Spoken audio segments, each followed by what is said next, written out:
to transform India into an economic superpower. An initiative that is a perfect blend of the Swadeshi and Make in India campaigns. Honorable Prime Minister, sir, honored guests and dignitaries. This is Ayati Mishra from Maharashtra speaking on the topic Vocal for Local. This initiative aims to encourage each and every citizen of the nation to endorse local and made in India products, not only by purchasing them, but also by promoting them with pride and dignity. I firmly believe that this initiative would transform India into an economic superpower. But how? The fiscal stimulus of 20 lakh crore has helped MSMEs and local industries restart their businesses after the COVID crisis, potentially providing employment to over 100 million people. With more employment, aggregate demand would increase, leading to increase in production and subsequent increase in our GDP.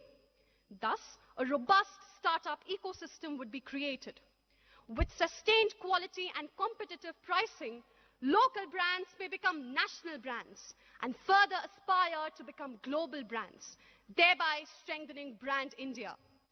This initiative shall have a direct bearing on reducing import dependency and maximizing exports of those products where India has a comparative advantage, thereby earning foreign exchange.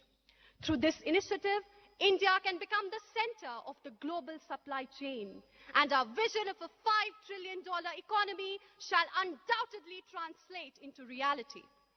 To realize our dream of Vocal for Local and Atmanirbhar Bharat, I suggest the following: adequate emphasis on education, skill development and training, establishment of production centers and proper infrastructure, incentivization of innovation and R&D, and usage of innovative strategies and digital tools by local brands for marketing and advertising. Just like our spiritual leaders, we, the youth, should become the torchbearers of this initiative, endeavor to preserve our rich cultural heritage, and take inspiration from youth like Kaznis Angmo, the 29-year-old from Ladakh who takes local Ladakhi products to an international level. Disha Singh, who promotes Indian handicrafts through her startup, and many, many more.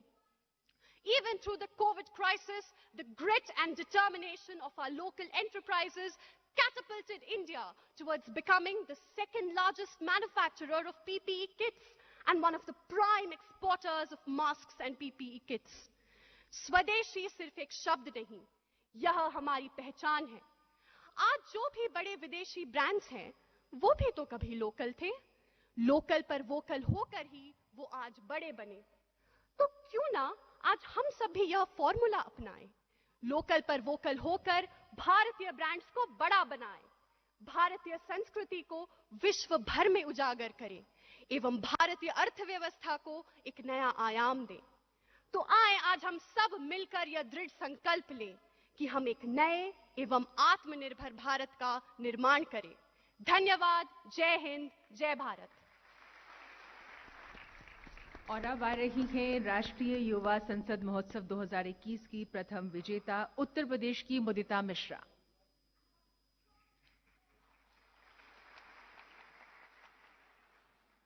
वरिष्ठ हैं, विशिष्ट हैं, विकास पुंजनिष्ठ हैं, समग्र सृष्टि पृष्टि के जगत गुरु वशिष्ठ हैं, ऐसे हमारे माननीय प्रधानमंत्री जी, मंचस्थ महानुभाव एवं यहां पर उपस्थित युवा शक्ति. Mudita Mishra, Uttar Pradesh, vocal for local विषय पर विचाराभिव्यक्ति हेतु उपस्थित हूं. मेरी मातृभूमि भारत, जो मानव सभ्यता के इतिहास की आरंभिक 3 सहस्राब्दियों अर्थात 3000 वर्षों के लगभग संपूर्ण कालखंड में विश्व भर की सबसे समृद्ध अर्थव्यवस्था रही, जिसकी सिंधु सभ्यता की समृद्धि का शोर मेसोपोटामिया और मिस्र ने सुना, जिसके उत्पादों व हस्तशिल्प का डंका पूरे रेशम मार्ग में बजता था और जिसके पश्चिमी तट समुद्री मार्गों के जरिए पूरे विश्व की अर्थव्यवस्था की धुरी बन गए. वही भारत आज फिर जाग उठा है सिंधु सभ्यता की भव्यता के साथ, विक्रमादित्य के विक्रम और चाणक्य के बुद्धि विवेक के साथ. जाग उठा है विश्व भर को हतप्रभ कर देने वाली चेतना और क्रांति के साथ. भारत जाग उठा है मेरे, आपके, हम सभी के भीतर. महोदय, हाल के कुछ दिनों में वोकल फॉर लोकल के महामंत्र के साथ जब हमने दीपावली के दिए पास के रमुआ के चाक से खरीदे, जब हमने लोकल सप्लाई चेन पर भरोसा दिखाया, जब हमने किसी बाहरी ब्रांड के वस्त्रों की जगह खादी के न्यू फैशन स्टाइल गारमेंट्स को वरीयता दी, तभी बड़ी तीव्र गति से देश का रथ बढ़ चला विश्व की सबसे बड़ी आर्थिक महाशक्ति बनने की ओर। वस्तुतः प्रकृति ने भारतवर्ष को अनेकानेक संसाधनों और लाभांशों का उपहार दिया है। यह स्थिति भारत के उत्पादों को एक बेहतर आधार प्रदान करती है।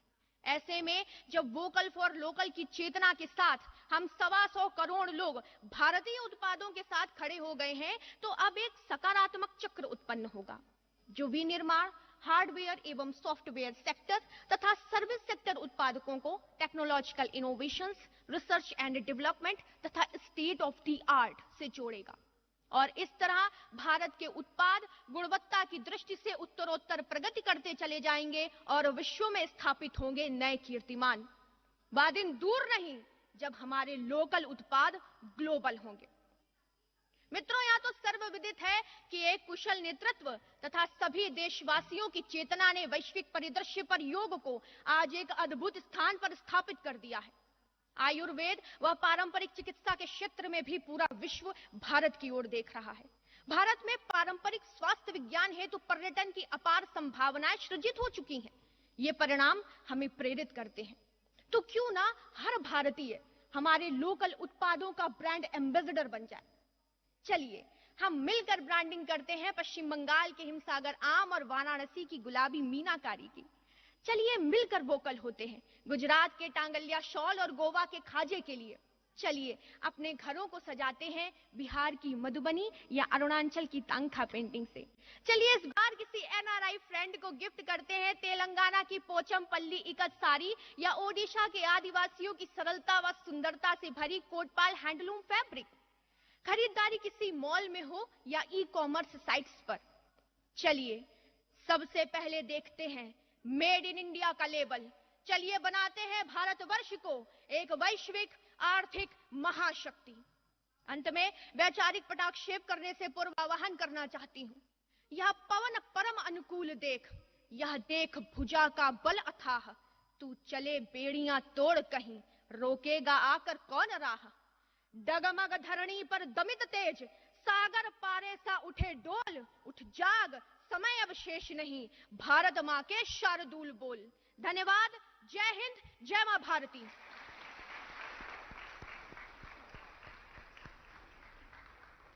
ये है भारत का युवा जिसके विचार अभी हम सुन रहे थे। माननीय प्रधानमंत्री जी की युवाओं को राष्ट्र निर्माण से जोड़ने की इच्छा का ही प्रतिफलन है राष्ट्रीय युवा संसद महोत्सव। हम माननीय प्रधानमंत्री जी से निवेदन करेंगे, कृपया अपने आशीर्वचनों से हमें अनुग्रहित करने की कृपा करें।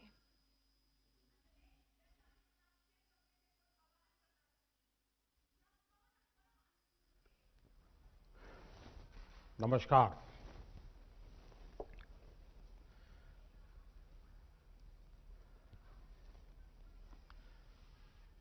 मैं सबसे पहले तो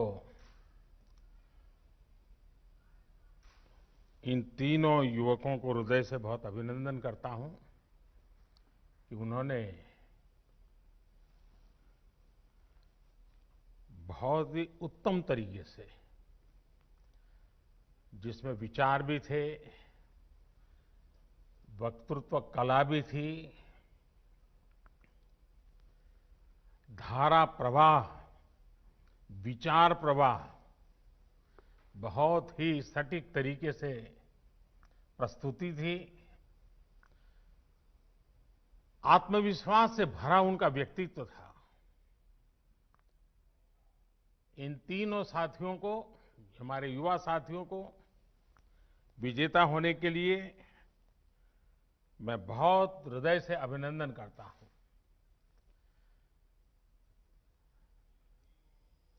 लोकसभा के स्पीकर श्री ओम बिरला जी,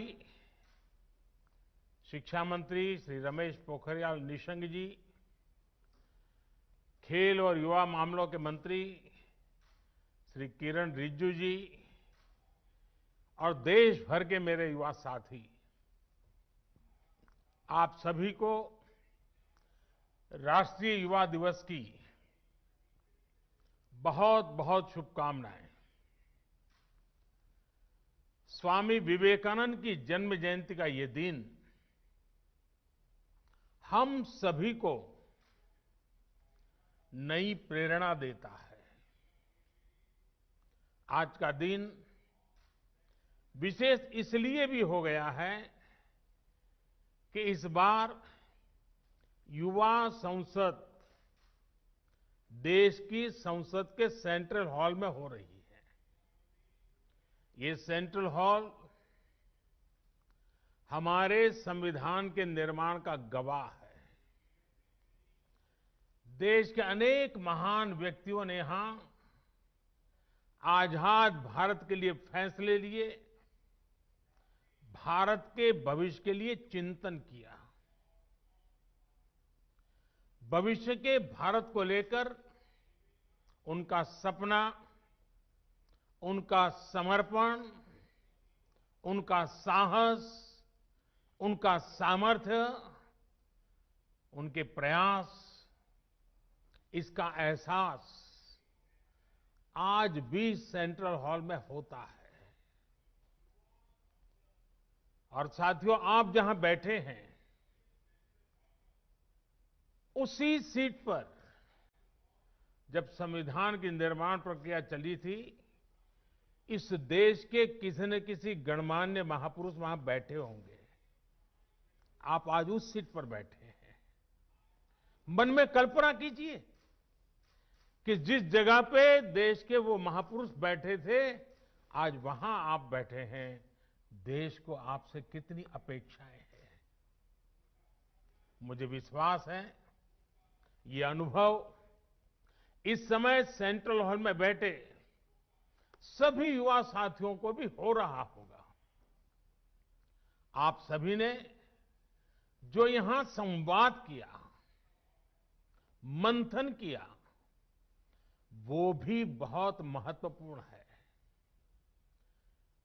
इस दौरान स्पर्धा में जो विजेता हुए हैं उनको मैं बधाई देता हूं, अपनी शुभकामनाएं देता हूं। और यहां जब मैं आपको सुन रहा था तो मुझे विचार आया और इसलिए मैंने मनोमन तय किया है कि आपके जो भाषण है उसको मैं आज मेरे ट्विटर हैंडल पर से ट्वीट करूंगा।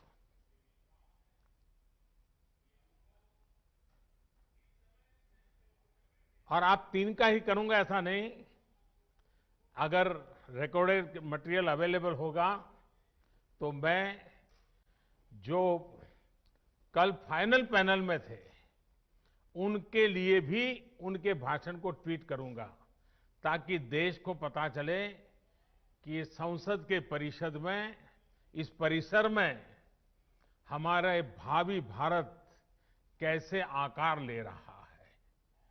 तो मेरे लिए ये बहुत गर्व की बात होगी कि मैं आज आपके भाषण को ट्वीट करूंगा। साथियों, स्वामी जी ने जो देश और समाज को दिया है वो समय और स्थान से परे हर पीढ़ी को प्रेरित करने वाला है, रास्ता दिखाने वाला है। आप देखते होंगे कि भारत का शायद ही ऐसा कोई गांव हो, कोई शहर हो, कोई व्यक्ति हो जो स्वामी जी से खुद को जुड़ा महसूस न करता हो, उससे प्रेरित न होता हो। स्वामी जी की प्रेरणा ने आजादी की लड़ाई को भी नई ऊर्जा दी थी। गुलामी के लंबे कालखंड ने भारत को हजारों वर्षों की अपनी ताकत और ताकत के एहसास से दूर कर दिया था। स्वामी विवेकानंद ने भारत को उसकी वो ताकत याद दिलाई, एहसास कराया। उनके सामर्थ्य को उनके मन मस्तिष्क में पुनर्जीवित किया, राष्ट्रीय चेतना को जागृत किया। आप ये जानकर हैरान रह जाएंगे कि उस समय क्रांति के मार्ग से भी और शांति के मार्ग से भी, दोनों ही तरह से जो आजादी के लिए जंग चल रहा था, आजादी की लड़ाई लड़ रहे थे, वो कहीं न कहीं स्वामी विवेकानंद जी से प्रेरित थे। उनकी गिरफ्तारी के समय, फांसी के समय स्वामी विवेकानंद से जुड़ा साहित्य जरूर पुलिस के हाथ आता था। तब इसका बाकायदा अध्ययन करवाया गया था कि स्वामी विवेकानंद जी के विचारों में ऐसा क्या है जो लोगों को देशभक्ति के लिए, राष्ट्र निर्माण के लिए, आजादी के लिए मर मिटने की प्रेरणा देता है, हर नवयुवान के मस्तिष्क को इतना प्रभावित करता है। समय गुजरता गया, देश आजाद हो गया, लेकिन हम आज भी देखते हैं स्वामी जी हमारे बीच ही होते हैं, प्रतिपल हमें प्रेरणा देते हैं। उनका प्रभाव हमारी चिंतन धारा में कहीं न कहीं नजर आता है। आध्यात्म को लेकर उन्होंने जो कहा, राष्ट्रवाद, राष्ट्र निर्माण, राष्ट्रभक्ति को लेकर उन्होंने जो कहा, जन सेवा से जग सेवा को लेकर उनके विचार आज हमारे मन मंदिर में उतनी ही तीव्रता से प्रवाहित होते हैं। मुझे विश्वास है आप युवा साथी भी इस बात को जरूर महसूस करते होंगे। कहीं पर भी विवेकानंद जी की तस्वीर देखते होंगे, कल्पना तक आपको नहीं होगी, मनोमन आपके मन में एक श्रद्धा का भाव जगता होगा, सर आपको उनको नमन करता होगा, ये अवश्य होता होगा। साथियों, स्वामी विवेकानंद ने एक और अनमोल उपहार दिया है। ये उपहार है व्यक्तियों के निर्माण का, संस्थाओं के निर्माण का। और ज्यादातर ऐसे विषयों की चर्चा भी थोड़ी कम ही होती है, लेकिन हम अध्ययन करेंगे तो पाएंगे कि स्वामी विवेकानंद ने ऐसी संस्थाओं को भी आगे बढ़ाया जो आज भी व्यक्ति के निर्माण का काम बखूबी कर रही है। उनके संस्कार, उनका सेवा भाव, उनका समर्पण भाव लगातार जगाती रहती है। व्यक्ति से संस्था का निर्माण और संस्था से अनेकों व्यक्तियों का निर्माण एक अनवरत, अविलंब, अबाधित चक्र है जो चलता ही जा रहा है। लोग स्वामी जी के प्रभाव में आते हैं, संस्थाओं का निर्माण करने की प्रेरणा लेते हैं, संस्था निर्माण करते हैं, फिर उन संस्थानों से, उसकी व्यवस्था से, प्रेरणा से, विचार से, आदर्श से ऐसे लोग निकलते हैं जो स्वामी जी के दिखाए मार्ग पर चलते हुए नए लोगों को खुद से जोड़ते चलते हैं। इंडिविजुअल से इंस्टीट्यूशंस और इंस्टीट्यूशन से फिर इंडिविजुअल, ये चक्र आज भारत की बहुत बड़ी ताकत है। आप लोग एंटरप्रेन्योरशिप के बारे में बहुत सुनते हैं, वो भी तो कुछ एक प्रकार से यही बातें हैं। एक ब्रिलियंट इंडिविजुअल एक शानदार कंपनी बनाता है, बाद में उस कंपनी में जो इकोसिस्टम बनता है, उसकी वजह से वहां अनेकों ब्रिलियंट इंडिविजुअल्स बनते हैं। ये इंडिविजुअल्स आगे जाकर और नई कंपनियां बनाते हैं। इंडिविजुअल्स और इंस्टीट्यूशन का ये चक्र देश और समाज के हर क्षेत्र, हर स्तर के लिए उतना ही महत्वपूर्ण है। साथियों, आज जो देश में नई नेशनल एजुकेशन पॉलिसी लागू की गई है, उसका भी बहुत बड़ा फोकस बेहतर इंडिविजुअल्स के निर्माण पर है। व्यक्ति निर्माण से राष्ट्र निर्माण, ये पॉलिसी युवाओं की इच्छा, युवाओं के कौशल, युवाओं की समझ, युवाओं के फैसले को सर्वोच्च प्राथमिकता देती है। अब चाहे जो सब्जेक्ट चुनिए, चाहे जो कॉम्बिनेशन चुनिए, चाहे जो स्ट्रीम चुनिए, एक कोर्स को ब्रेक देकर आप दूसरा कोर्स शुरू करना चाहें तो आप वो भी कर सकते हैं। अब ये नहीं होगा कि पहले वाले कोर्स के लिए आपने जो मेहनत की थी वो बेकार हो जाएगी।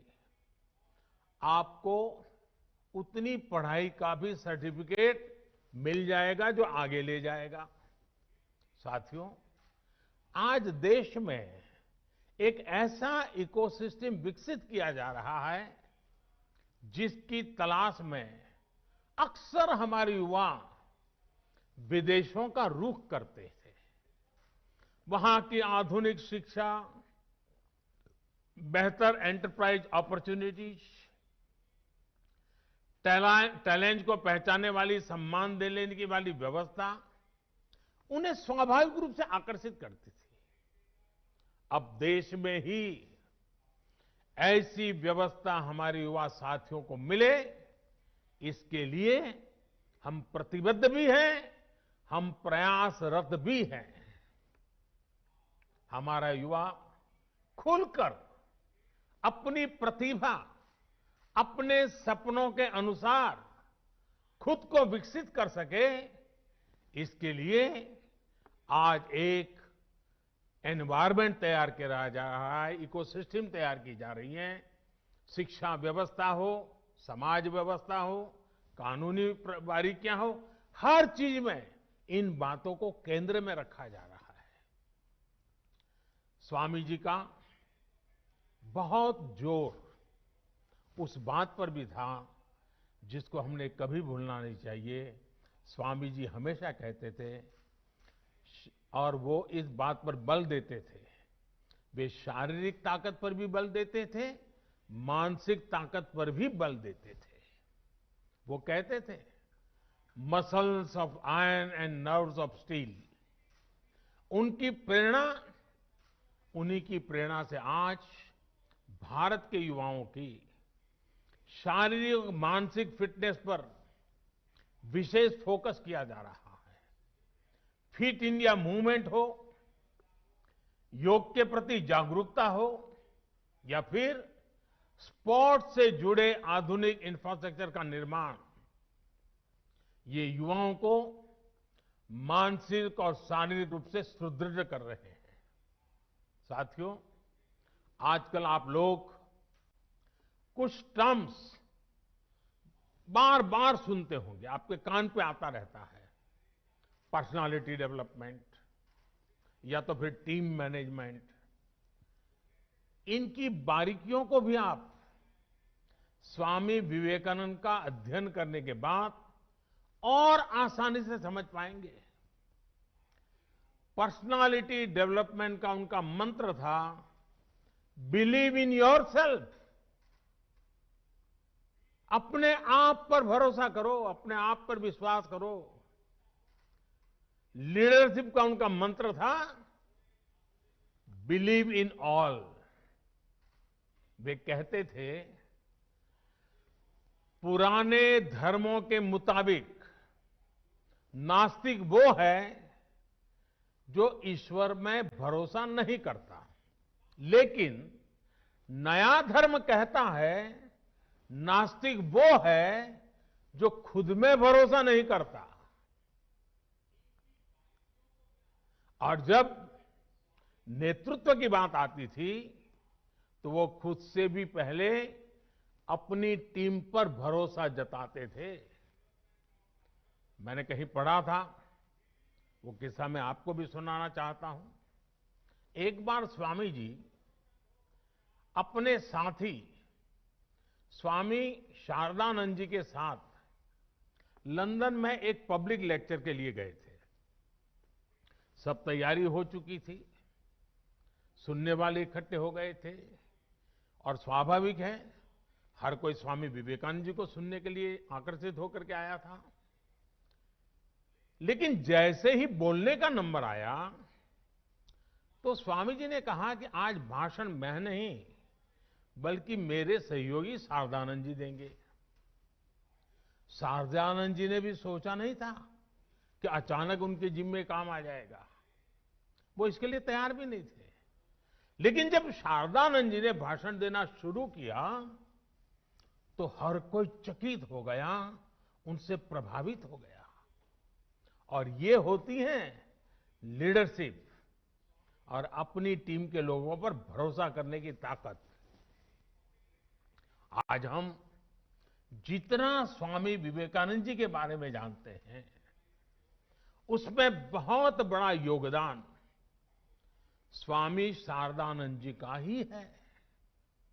साथियों, ये स्वामी जी ही थे जिन्होंने उस दौर में कहा था कि निडर, बेबाक, साफ दिल वाले, साहसी और आकांक्षी युवा ही वो नींव हैं जिस पर राष्ट्र के भविष्य का निर्माण होता है। वो युवाओं पर, युवा शक्ति पर इतना विश्वास करते थे। अब आपको उनके इस विश्वास की कसौटी पर खरा उतरना है। भारत को अब नई ऊंचाइयों पर ले जाने का काम, देश को आत्मनिर्भर बनाने का काम आप सब युवा को ही करना है। अब आप में से कुछ युवा सोच सकते हैं कि अभी तो हमारी इतनी उम्र ही नहीं हुई है, अभी तो हंसने खेलने जिंदगी में मौज करने की उम्र है। साथियों, जब लक्ष्य स्पष्ट हो, इच्छा शक्ति हो, तो उम्र कभी बाधा नहीं बनती है, उम्र इतनी मायने नहीं रखती है। आप हमेशा याद रखिएगा कि गुलामी के समय में आजादी के आंदोलन की कमान युवा पीढ़ी ने ही संभाली थी। जानते हैं, शहीद खुदीराम बोस जब फांसी पर चढ़े तो उनकी उम्र क्या थी? सिर्फ 18-19 साल। भगत सिंह को फांसी लगी तो उनकी उम्र कितनी थी? सिर्फ 24 साल। भगवान बिरसा मुंडा जब शहीद हुए तो उनकी आयु कितनी थी? बमुश्किल 25 साल। उस पीढ़ी ने ये ठान लिया था कि देश की आजादी के लिए ही जीना है, देश की आजादी के लिए मरना है। लॉयर्स, डॉक्टर, प्रोफेसर्स, बैंकर्स, अलग अलग प्रोफेशन से यंग जनरेशन के लोग निकले और सबने मिलकर के हमें आजादी दिलाई। साथियों, हम उस कालखंड में पैदा हुए हैं, क्योंकि मैं भी आजाद हिंदुस्तान में जन्मा हूं। मैंने गुलामी देखी नहीं है, और मेरे सामने आप जो बैठे हैं, आप भी सब आजादी में पैदा हुए हैं। हमें देश की स्वतंत्रता के लिए मरने का मौका नहीं मिला, लेकिन हमें आजाद भारत को आगे बढ़ाने के लिए मौका जरूर मिला है। ये मौका हमें गंवाना नहीं है। साथियों, आजादी के 75 साल लेकर आजादी से 100 साल होने तक, ये आने वाले 25-26 साल बहुत ही महत्वपूर्ण है। 2047 2047 जब आजादी के 100 साल होंगे, ये 25-26 साल की यात्रा बहुत महत्वपूर्ण है। साथियों, आप भी सोचिए, आप आज जिस उम्र में हैं, अब से जो समय शुरू हो रहा है अपना, वो आपके जीवन का स्वर्णिम काल है, उत्तम काल है। और वही कालखंड भारत को भी आजादी के 100 साल की तरफ ले जा रहा है। मतलब आपके विकास की ऊंचाइयां, आजादी के 100 साल की सिद्धियां, दोनों कदम से कदम मिलाकर के चल रही है। मतलब आपकी जिंदगी के आने वाले 25-26 साल, देश के आने वाले 25-26 साल के बीच बहुत बड़ा तालमेल है, बहुत बड़ी अहमियत है। अपने जीवन में इन वर्षों में सर्वोच्च प्राथमिकता देश को दीजिए, देश की सेवा को दीजिए। विवेकानंद जी कहते थे कि ये सदी भारत की है। इस सदी को, भारत की सदी, हमारी युवा पीढ़ी को ही बनाना है। आप जो भी करिए, जो भी फैसला लीजिए, उसमें जरूर सोचिए कि इससे देश का क्या हित होगा।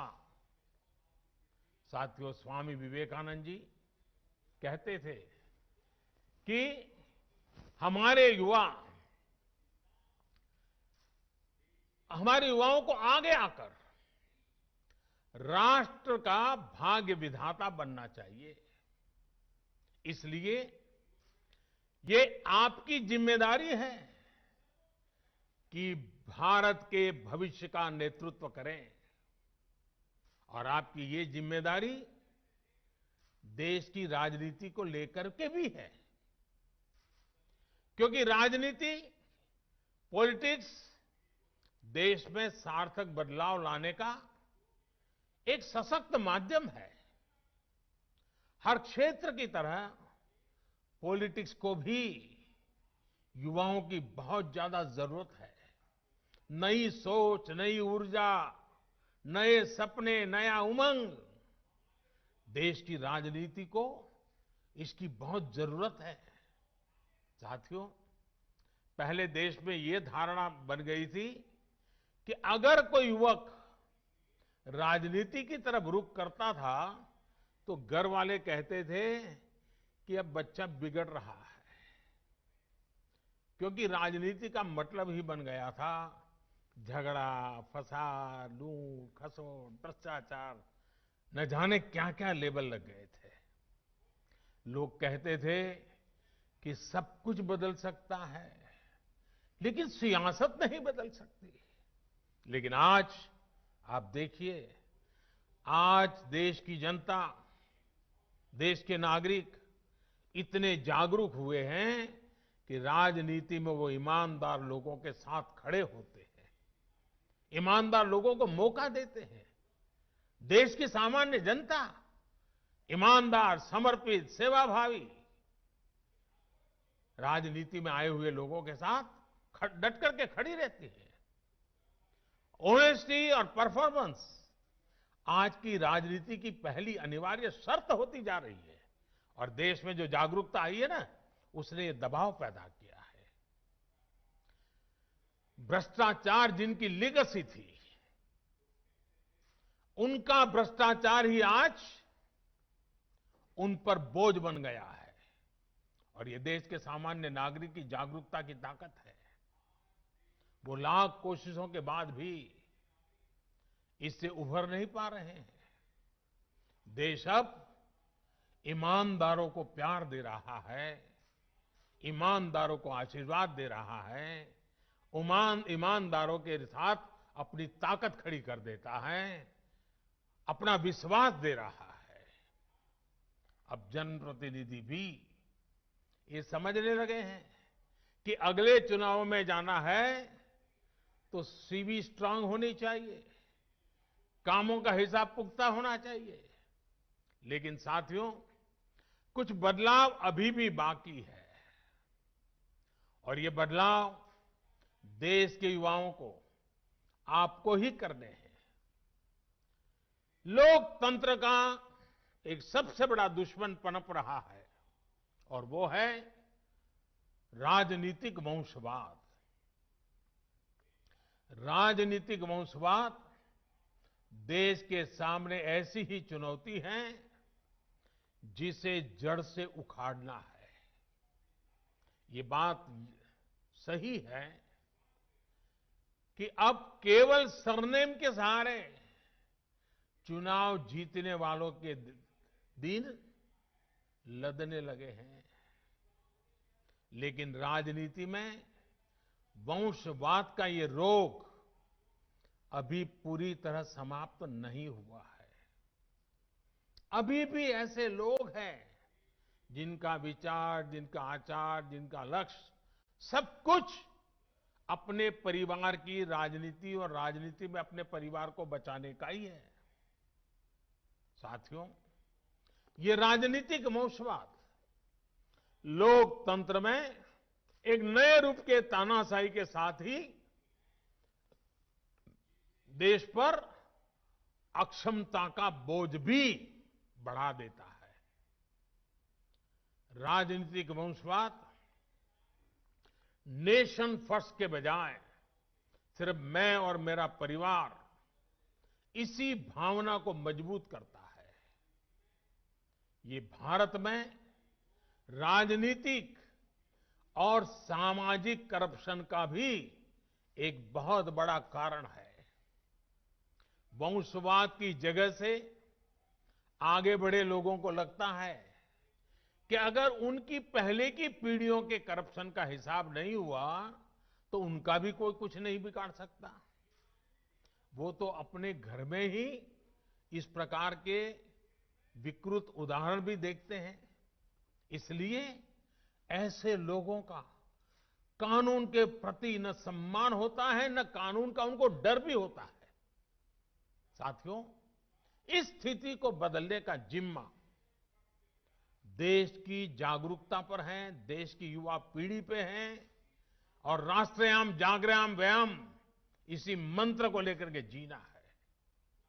आप राजनीति में ज्यादा से ज्यादा संख्या में आए, बढ़ चढ़ करके हिस्सा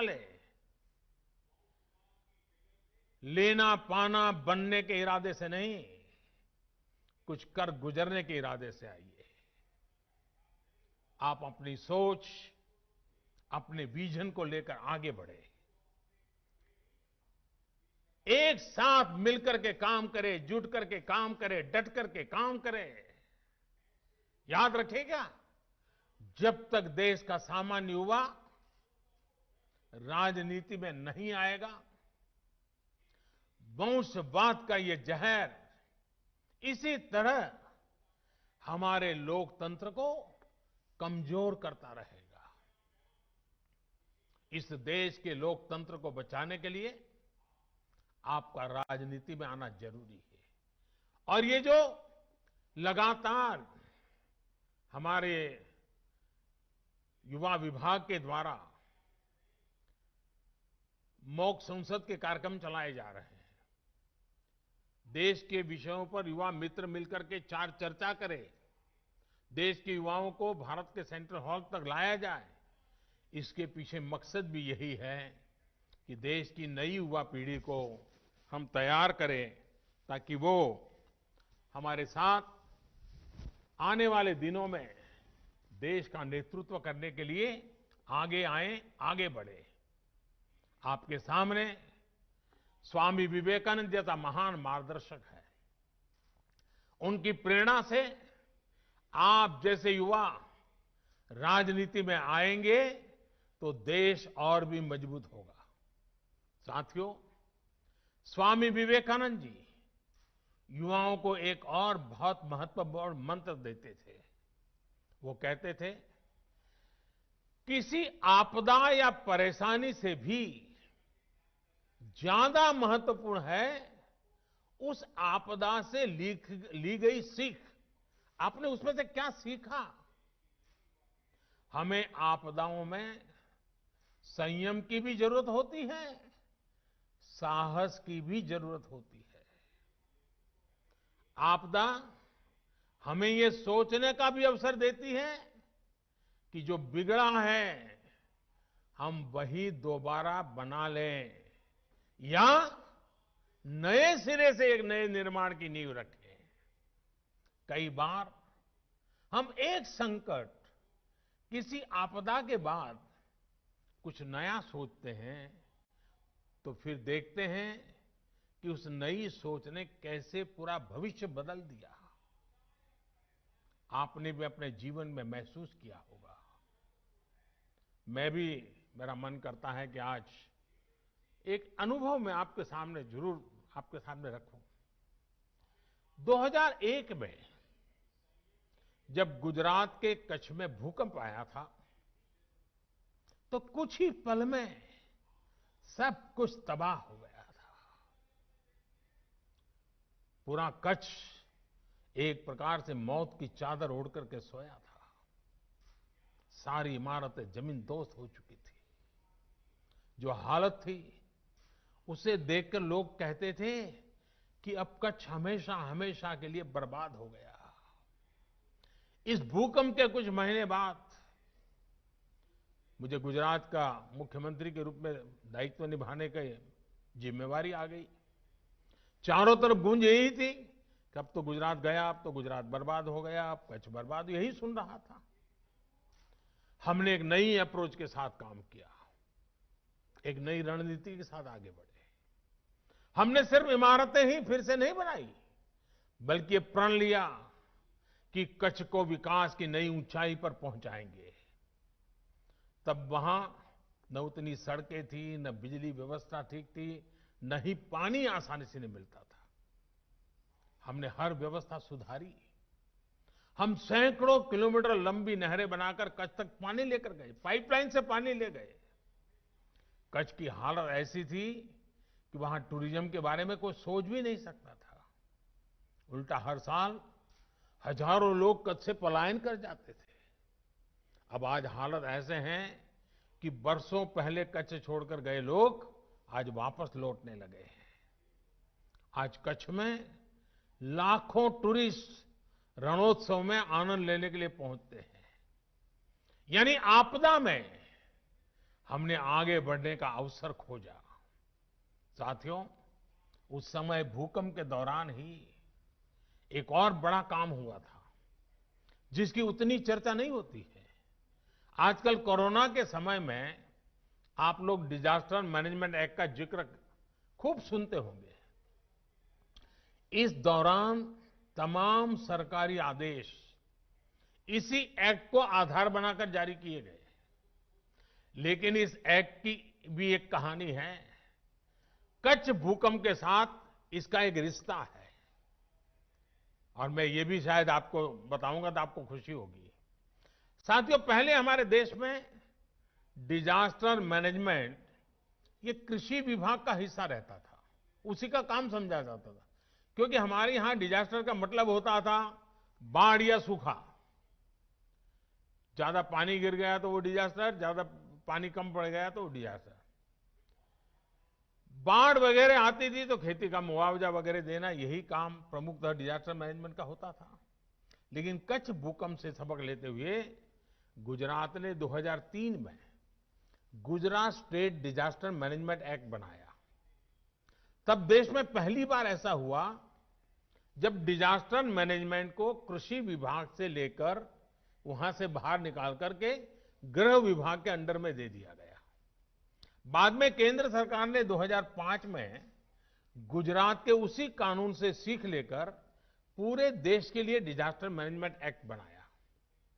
अब इसी एक्ट की मदद से ताकत से देश ने महामारी के खिलाफ इतनी बड़ी लड़ाई लड़ी है। आज यही एक्ट हमारे लाखों लोगों की जान बचाने में सहायक हुआ, देश को इतने बड़े संकट से उबारने में आधार बना।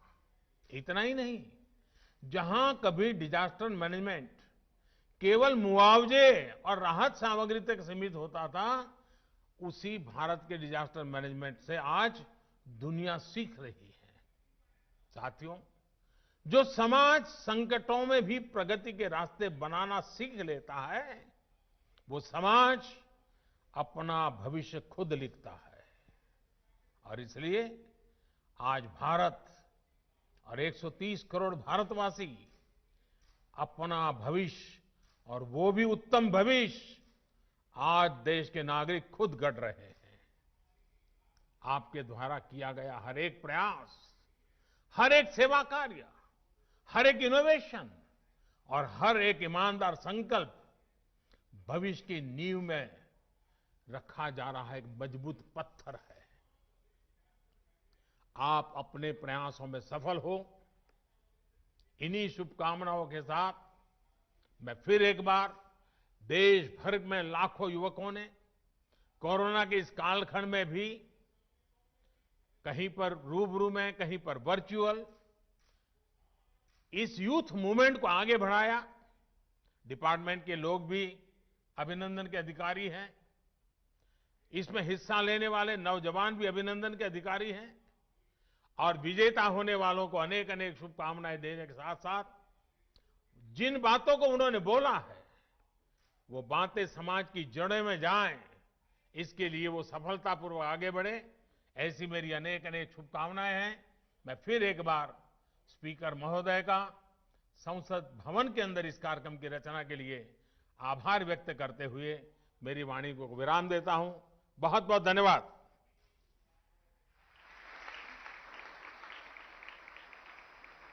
बहुत बहुत धन्यवाद माननीय प्रधानमंत्री जी, आपकी प्रेरणा, प्रोत्साहन और आशीर्वचनों के लिए।